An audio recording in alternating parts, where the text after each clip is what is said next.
할렐루야. 반갑습니다. 성도 여러분. 오늘도 하나님의 말씀을 사모하시는 성도 여러분들을 말씀을 통해 만나게 된 것을 기쁘게 생각합니다. 오늘 우리가 함께 묵상하는 하나님의 말씀은 역대하 7장 1절부터 22절까지 말씀입니다.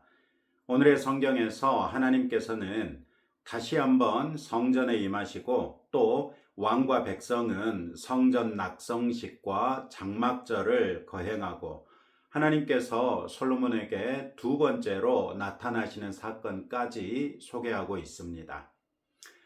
오늘의 성경 1절부터 3절은 어제 살폈던 솔로몬의 성전 봉헌 후 기도에 대한 하나님의 반응을 보여줍니다. 솔로몬이 기도를 마치자 불이 하늘에서부터 내려와서 솔로몬 왕이 드린 번제물과 제물들을 사르고 여호와의 영광이 성전에 가득 찼습니다. 하나님의 영광이 성전에 가득했다는 것은 성전에 다시 구름이 빽빽히 들어찼다는 것을 말할 것입니다. 불이 하늘에서부터 내려와 제물을 살랐다는 것은 하나님께서 직접 개입하셔서 하나님의 뜻을 나타내시고 솔로몬과 함께 계시다는 것을 확증하신 사건이지요. 하늘에서 내려오는 불은 하나님의 권능과 거룩을 보여주는 한편 믿음으로 드린 제사와 기도를 하나님께서 기쁘게 받으신다는 것을 보여줍니다. 당연하게도 이런 놀라운 일에 백성은 바닥에 엎드려 경배하는 한편 그렇게 자신들에게 임하신 하나님의 선하심과 인자하심을 찬양합니다. 이어서 왕과 모든 백성이 하나님께 제사를 드립니다. 솔로몬 왕이 드린 제물은 무려 소가 2만 2천 마리, 양이 12만 마리나 됐습니다. 이 제사로서 성전 낙성식이 끝나게 되지요. 8절에서는 그때에 솔로몬이 7일 동안 절기를 지켰는데 이렇게 말합니다. 이때 절기는 장막절 혹은 초막절을 가리키는 것이지요. 레위기 23장 34절부터 36절에 보시면 초막절은 일곱째 달 15일부터 7일 동안 지키고 8일째는 성회로 모였습니다. 일곱째 달은 유대인들에게는 몇 가지 중요한 절기가 들어있는 달입니다. 일곱째 달 첫째 날 1일은 나팔절이라고 해서 신년을 알리는 절기이고 10일은 속죄일로 대제사장이 지성소에 속죄제물인 염소의 피를 들고 들어가서 언약궤 위 속죄소에 뿌렸던 그런 날이죠. 15일부터 22일까지는 초막절을 지켰고 23일에는 성회로 모이는 날이었습니다. 참고로 2025년도 나팔절은 바로 오늘입니다. 그렇다면 대속죄일은 10월 2일이 되고요. 초막절은 10월 7일부터 7일 동안 이어질 것이고 성회로 모이는 날은 10월 14일이 될 것입니다. 오늘의 성경은 속죄일을 지켰다는 언급은 없습니다. 그러나 성전이 솔로몬 통치 제11년 8째 달에 완공됐으나 무려 11개월이나 기다렸다가 그 다음 해에 7째 달에서야 비로소 봉헌식을 거행하는 것을 보면 솔로몬은 어쩌면 7월의 절기를 기다렸던 것으로 보입니다. 이로 미루어 보아서 성전 봉헌식은 7째 달 8일째 정도에 시작해서 성전의 모든 기물들을 정결하게 하고 성전에 안치한 것이 9일쯤에 완료됐을 것이고 이때 1차로 하나님의 영광의 구름이 성전을 가득 채웠을 것으로 보입니다. 그런 다음에 속죄일이 얼마나 중요한지 그 중요성을 생각해 보면 10일에 대속죄일을 지켰을 가능성이 크지요. 만약 속죄일을 지키지 못했다면 그것은 성전에 하나님의 영광이 여전히 가득 차 있었기 때문에 대제사장이라도 들어갈 수 없었기 때문이었을 것입니다. 그런 다음에 11일에 솔로몬이 뜰에 세운 임시노단에서 하나님께 기도를 드리고 오늘의 성경 1절부터 3절이 말한 것처럼 불이 하늘로부터 내려와 재물을 사르는 사건이 있었을 것입니다. 그리고 바로 이어서 백성과 함께 왕이 하나님께 제물을 드렸는데 이때 드린 제물의 수가 어마어마했기 때문에 이 제사가 14일까지 이어졌을 것으로 보이지요. 그리고 15일이 되어서는 7일 동안 초막절을 지키고 23일째에 성회로 모인 다음에 10절에 기록된 것처럼 왕이 일곱째 달 제23일에 백성을 그들의 집으로 돌려보냈다. 이렇게 기록하고 있습니다. 한 가지 주목할 만한 일은 8절에 그때에 솔로몬이 7일 동안 절기를 지켰는데 하맛 어귀에서부터 애굽 강까지의 온 이스라엘에 심히 큰 회중이 모여 그와 함께 하였더니 라고 말하고 있는 것입니다. 우리에게 익숙한 이스라엘의 경계는 단에서부터 브엘세바까지입니다.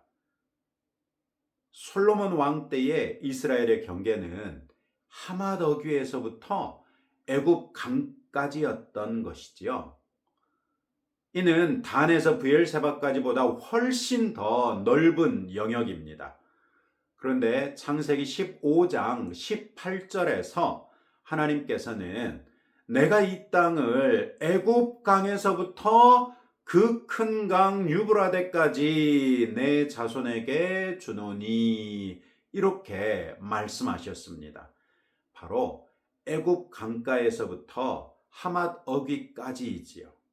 즉 오늘의 성경은 하나님께서 솔로몬 왕 때로부터 무려 1000년쯤 전에 아브라함에게 약속하셨던 땅에 대한 약속을 솔로몬 왕 때에 이루셨다는 것을 보여주는 사건이죠.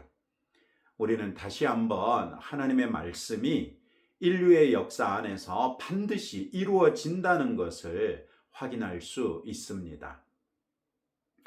11절부터 22절은 하나님께서 기브온에서 처음 솔로몬에게 나타나셨던 것처럼 두 번째로 그를 찾아오신 사건을 소개하고 있습니다. 11절에 보시면 솔로몬이 여호와의 전과 왕궁 건축을 마치고 솔로몬의 심중에 여호와의 전과 자기의 궁궐에 그가 이루고자 한 것을 다 형통하게 이루니라 이렇게 말하고 있습니다. 이 사건이 일어난 것은 그러니까 하나님께서 솔로몬에게 두 번째로 찾아오신 것은 성전 낙성식이 끝난 직후가 아니었다는 것입니다. 그로부터 무려 13년이 지난 후인 솔로몬 통치 제24년째에 하나님께서 솔로몬에게 찾아오셨다는 말이죠. 왜 이때 하나님께서 솔로몬을 찾아오셨을까요? 솔로몬이 왕이 된 후 그의 통치 전반부는 대대적인 왕국의 정비와 건축 프로젝트들로 채워졌습니다. 왕위 등극 넷째 해에 성전 건축을 착수해서 7년 만인 11년째에 완공했고 그 이후 13년 동안 궁궐을 건축했습니다. 이 모든 왕국의 정비와 건축 프로젝트를 끝냈으니까 11절 끝에 보시면 그가 이루고자 한 것을 다 형통하게 이루니라 이렇게 말할 만했던 것이지요. 그리고 바로 이 구절에서 하나님께서 왜 이때에야 다시 솔로몬을 찾아오셨는지 그 까닭을 발견할 수 있습니다. 자신이 원하는 모든 일을 형통하게 이루었으니 자칫 교만에 빠질 수 있었고 나태해질 수 있는 때였다는 말씀이지요. 그런 때에 하나님께서 솔로몬에게 찾아오셔서 그의 영적 경각심을 다시 한번 일깨우신 것으로 볼 수 있겠습니다. 이는 하나님께서 사랑하시는 자에게 지속적으로 관심을 갖고 계시다는 것을 보여주지요. 우리는 솔로몬의 피할 수 없는 사랑을 받은 사람들이지요. 솔로몬을 위해서는 하나님께서 독생자 예수님을 희생시키지 않으셨어요. 그러나 우리를 위해서는 기꺼이 외아들 예수님의 목숨을 내어주시지 않았습니까? 그렇기에 우리에게도 하나님께서는 지속적으로 관심을 가지시고 주목하시죠. 이것을 우리에게 부담스럽게 표현하자면 감찰이 될 것이고, 은혜롭게 표현하자면 신실하심이 될 것이죠. 더욱이 우리에게는 하나님과 예수님의 영이신 성령께서 우리 각 사람 안에 들어와 계시기까지 하시니, 우리는 무슨 수를 써도 하나님께서 내게는 무관심하시다 이렇게 말할 수 없습니다.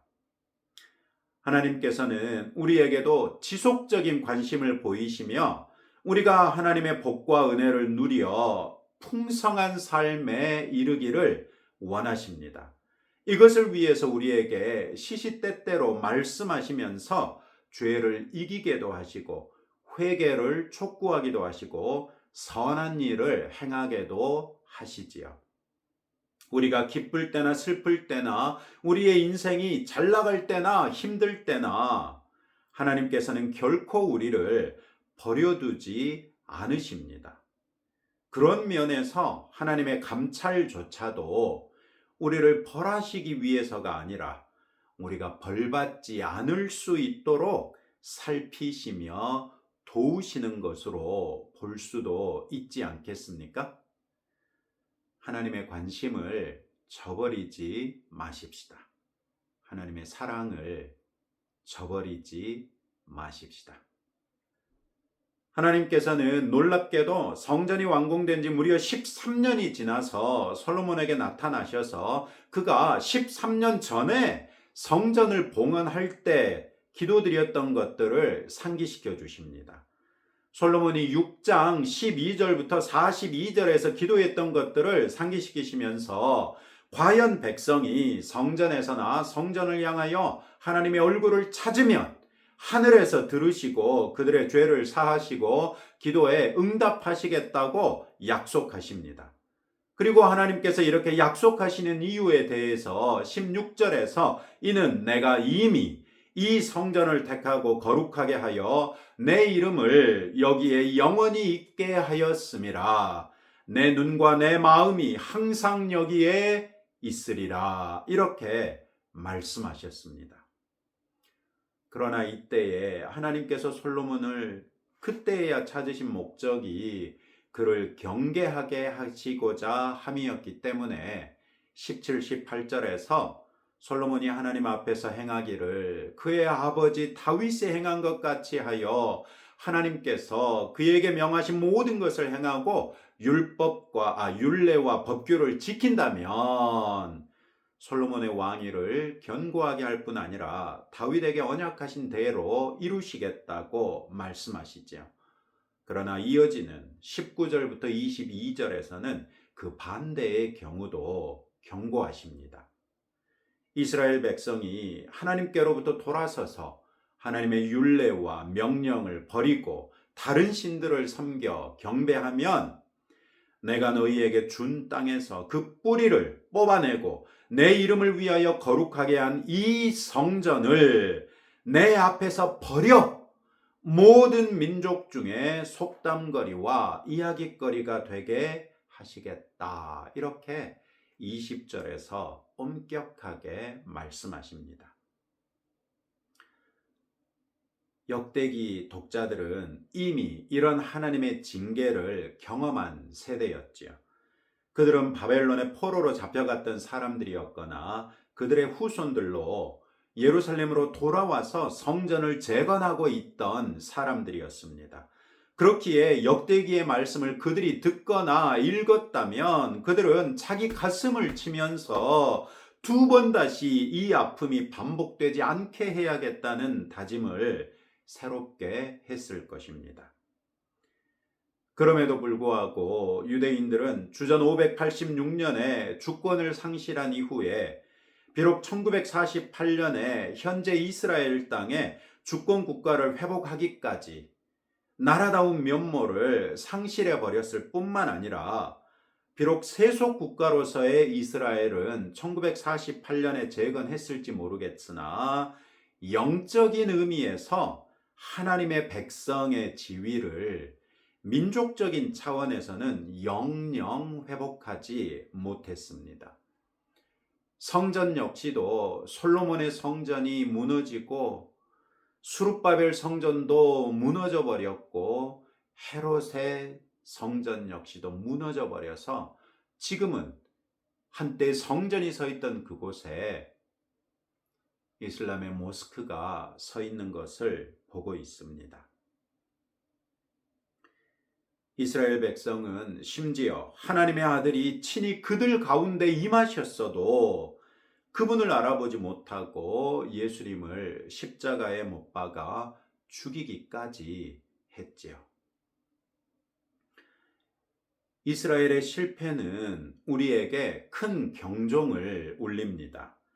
언약 백성 이스라엘이 돌이키지 않는 죄악 일변도의 삶을 살아서 언약이 파기되고 그들이 버림받았던 것처럼 우리 역시도 영적 방종에 휘둘려서는 안 될 것입니다. 우리는 자칫 그리스도 예수 안에 있는 구원이 영원한 구원이라는 사실 때문에 영적 방종에 빠질 수 있습니다. 그러나 그 어떤 경우라도 예수님을 영접한 사람 안에 들어와 계시는, 그래서 함께 계시는 성령께서는 우리의 영적 방종을 인정하시지 않는 분이라는 것을 상기하시기 바랍니다. 누구든지 성령께서 함께 하시는 사람은 믿음으로써 자신의 행실을 주의하여 하나님의 영광을 가리지 않습니다. 오늘도 우리의 삶 가운데서 성령께서 기뻐하지 않으실 듯한 일들은 없는지 점검해 봅시다. 우리들의 정치적인 성향이나 우리들의 성적인 성향이나 문화적인 성향이나 소비 패턴 등등이 하나님의 말씀에 비추어 보아 그릇된 것은 없는지 점검해 봅시다. 이런 것들로 인하여 내 안에 성령 하나님께서 인정하지 아니하시는 미움이나 증오심이나 무관심이나 혹은 방종이나 중독이나 자포자기는 없는지 점검해 보십시다. 지금 이 순간에도 우리와 함께 하시고 우리에게 관심을 쏟으시는 하나님께서 보시기에 수치스러울 만한 것은 없는지 점검해 보시기 바랍니다. 그리고 회개하십시다. 회개로서 예수님의 십자가의 보혈이 우리를 완전히 새롭게 씻어 흰옷을 입혀달라고 간구하십시다. 그리고 다시는 그 흰옷을 검게 더럽히지 않는 성도들이 되시기를 주님의 이름으로 축복합니다. 오늘도 이런 말씀을 붙들고 다음과 같이 함께 기도하겠습니다. 솔로몬의 성전 봉헌식을 통해 알게 된 것처럼 우리 교회도 하나님을 경배하는 곳이 되고 기도하는 곳이 될 수 있도록 기도합시다. 하나님께서 우리를 감찰하시고 우리를 향하여 신실하심을 신뢰하여 하나님께 가까이 나아갈 수 있도록 기도하시고 우리 삶에 하나님께서 꺼리실 만한 일들을 발견하는 즉시 회개하고 그것들을 제거하여 그리스도인이라는 이름에 합당한 성도가 될 수 있도록 함께 기도하겠습니다. 하나님 아버지 감사합니다. 솔로몬 왕이 지은 성전을 하나님 앞에 봉헌할 때 일어났던 일들을 통해서 우리는 성전이 기도하는 집이요 하나님께 제사 드리는 집이었던 것을 알게 됐습니다. 동일한 원리를 우리가 모이는 교회에 적용합니다. 그래서 우리 교회가 하나님을 예배하는 공동체요, 하나님 앞에 기도하는 공동체가 될 수 있도록 우리 오치 예양교회를 붙들어 주옵소서. 또한 하나님께서 우리를 감찰하시고 우리를 향하여 신실하신 관심을 쏟으시는 분이신 것을 깨달아 알게 하셨은즉 우리가 하나님의 신실하심을 의지하며 날마다 하나님께 가까이 나아가는데 주저하지 않게 하옵소서. 우리를 불러 주옵소서. 우리 삶에 하나님이 꺼리실 만한 일들을 발견하는 즉시 회개함으로 그것들을 제거하게 하시고 그리스도인이라는 그 영광스러운 이름에 합당한 성도로서 살아가게 하옵소서. 예수님 이름으로 기도합니다. 아멘. 오늘 주신 말씀대로 그리스도인이란 이름에 합당한 또 하루의 삶이 될 수 있기를 주님의 이름으로 축복합니다.